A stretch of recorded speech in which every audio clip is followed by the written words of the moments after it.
Hello, ഇന്ന് നമുക്ക് പഴഞ്ചൊല്ലുകളും അതിൻ്റെ അർത്ഥവും നോക്കാം കേട്ടോ. അകത്തു കത്തിയും പുറത്ത് പത്തിയും, ഉള്ളിൽ വെറുപ്പും പുറമേ സ്നേഹവും കാണിക്കുന്ന സ്വഭാവം. അകലത്തെ ബന്ധുവിനേക്കാൾ അരികത്തെ ശത്രുവാണ് നല്ലത്. അപകടം വരുമ്പോൾ ശത്രുവായാലും അടുത്തുള്ളവരെ കാണൂ. അങ്ങാടി പശു ആലയിൽ നിൽക്കില്ല. അലഞ്ഞു നടന്ന് ശീലമുള്ളവർ അടങ്ങി നിൽക്കില്ല. അങ്ങാടിയിൽ തോറ്റതിന് അമ്മയോട്, വേണ്ടവരോട് പൗരുഷം കാട്ടാതെ വീട്ടുകാരോട് കയർക്കുക.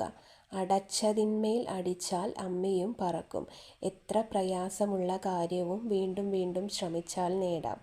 അടി തെറ്റിയാൽ ആനയും വീഴും. എത്ര വലിയവനും ചുവട് പിഴച്ചാൽ വീഴും. 5-ൽ അറിഞ്ഞില്ലെങ്കിൽ 50-ൽ അറിയും. ചെറിയ നഷ്ടം ശ്രദ്ധിച്ചില്ലെങ്കിൽ വലിയ നഷ്ടം വരും. അച്ഛൻ ആന കയറിയാൽ മകന് തഴമ്പുണ്ടാകുമോ? യോഗ്യത നേടാതെ കുടുംബമഹത്വം പറഞ്ഞു നടക്കുന്നത് വെറുതെയാണ്. അഴകുള്ള ചക്കയിൽ ചുളയില്ല. പുറമേയുള്ള ഭംഗിയിൽ കാര്യമില്ല. അലസന്റെ തല പിശാചിൻ്റെ പണിശാല. അലസത ഉന്നതിക്ക് വിഘാതമാണ്.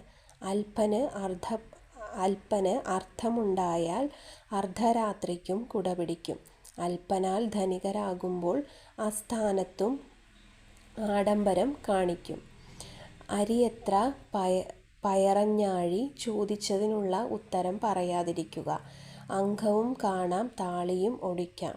2 കാര്യങ്ങൾ ഒരുമിച്ച് സാധിക്കാം. അധികമായാൽ അമൃതും വിഷം. നല്ല വസ്തുവായാലും വളരെ കൂടിയാൽ ഉപദ്രവകാരിയാണ്. അത്താഴം മുടക്കാൻ നീർക്കോലി മതി. നിസ്സാരന്മാർക്കും ഉപദ്രവങ്ങൾ വരുത്താൻ കഴിയും.